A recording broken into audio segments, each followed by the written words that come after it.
আবারও ভাঙড়ে প্রচুর পরিমাণ গাঁজা উদ্ধার করল কলকাতা পুলিশের উত্তর কাশীপুর থানার পুলিশ। ভাঙড়ের সোনপুর এলাকায় নাকা চেকিং চলাকালীন একটি ট্যাক্সিকে আটকায় পুলিশ।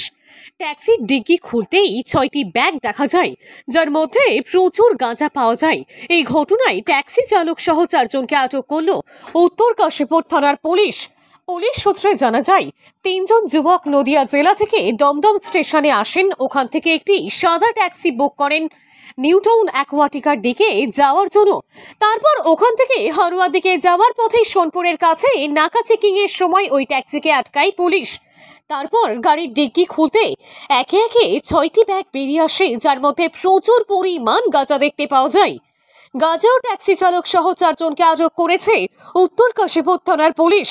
ধৃতদের কাছ থেকে গাঁজা সহ 4টি মোবাইলও বাজেয়াপ্ত করেছে পুলিশ। এর আগে বুধবার কলকাতা পুলিশের পোলেরহাট থানার পুলিশ হাতিশালা এলাকায় নাকা চেকিং এর সময় একটি সাদা ট্যাক্সি আটকায়, যার থেকেও প্রচুর পরিমাণ গাঁজা উদ্ধার করেছিল। বুধবারের পর রবিবারে উত্তর কাশীপুর থানার পুলিশ গাঁজা উদ্ধার করে। ধৃতরা এই গাঁজা নিয়ে কোথায় যাচ্ছিল, শুধু কি গাঁজা নাকি এর পেছনেও আছে অন্য কোনো বড় মাদক চক্রের হাত, তার তদন্তে পুলিশ। এখানে দেখছি আজকে সকাল থেকে আমাদের কলকাতা পুলিশের কাশীপুর থানার পুলিশ একটা বিশাল বাহিনী নিয়ে সকাল থেকে এখানে নাকা চেকিং করছিল।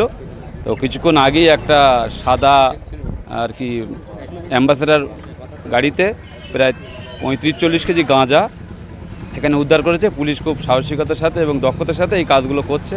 আগের দিনও হাতিশালা করেছে, আজকেও এখানে খুব ভালো কাজ করছে কলকাতা পুলিশ। 6টা 4 জন।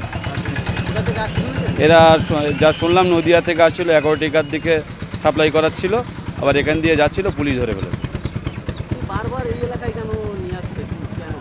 তা এটা আমরা বারবার কেন হচ্ছে সেটা তো আমাদের পক্ষে সাধারণ মানুষ বলা সম্ভব না, তবে পুলিশ খুব ভালো কাজ করছে।